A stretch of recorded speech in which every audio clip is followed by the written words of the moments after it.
Good morning, guys. It's 6:30 in the morning and we're heading off to the dive boat. Now in Florida, most dive companies they go out 2 times a day. They go out early in the morning and then they go out later in the afternoon. I usually prefer to get on the early boat because a lot of the time in South Florida, when things start heating up, that's when the storms start happening. So morning trip's better for me. Don't know about the rest of my family. Breakfast time. Check that thing out. Alright, breakfast is complete. Now we gotta get to the dive shop. We only have like 10 minutes. Where those GoPros along with any other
skill.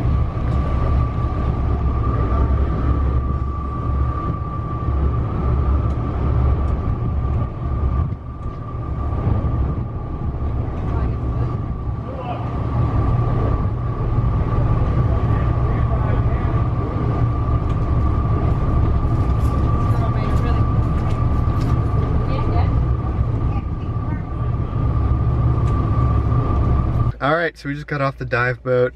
We split up. I'm heading to possibly meet up with a friend, an old friend, for lunch, but I figured I'd stop here at Divers Direct and pick some things up that I need. Alright, so I just went to Divers Direct and picked up some weights, and I also picked up a device that keeps the pressure gauge kind of close to the body. Because of, if you watched the vlogs a couple months ago, I went diving for the first time in 5 years, and my dive computer failed, and basically what ended up happening was I replaced the dive computer entirely, but when I transferred everything over, I didn't transfer the clip that keeps everything streamlined. So I just bought another clip and some weights, because weights, on this particular dive company, they don't charge you for weights, but the one that's up in Delray or Pompano, they do charge you for weights, so I figure why not just get some weights if I ever want to go diving on my own, off the beach or something. It's better just to have everything.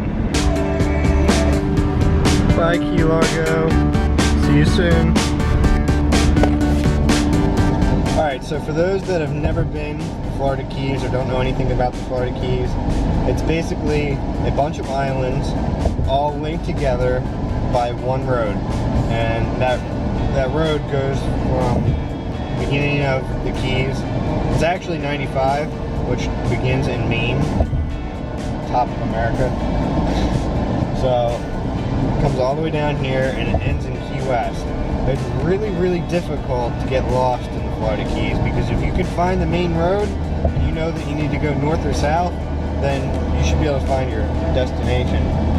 But the problem with that is if something happens on that one road, like in front of me right now, there's a truck and there's a truck with a boat on it. I think there's another boat in front of that. If something happens to them, it blocks the entire road.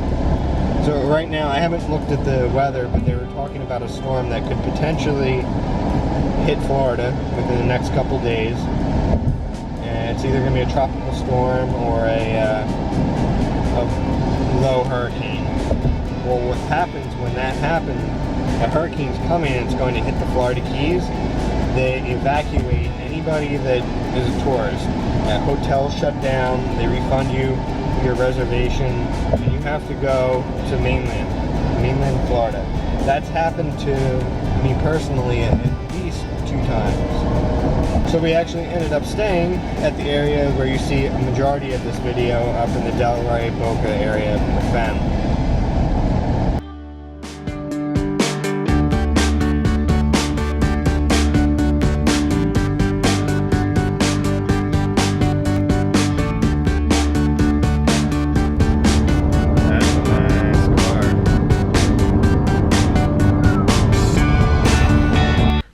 So I'm back at the house. The lunch didn't work out. He was still working.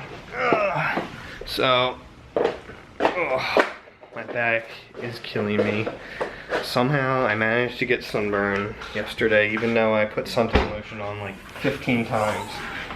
So now I gotta clean out all the dive gear. It's got all salt water on it. Alright, so they did have a wash tank at the dive shop, but I didn't want to get my gear more wet after it had already just come off the dive boat, and it was somewhat dry, and I knew I had a 2-hour drive home. So now I gotta unpack it all and hose it down and hang it so it can dry.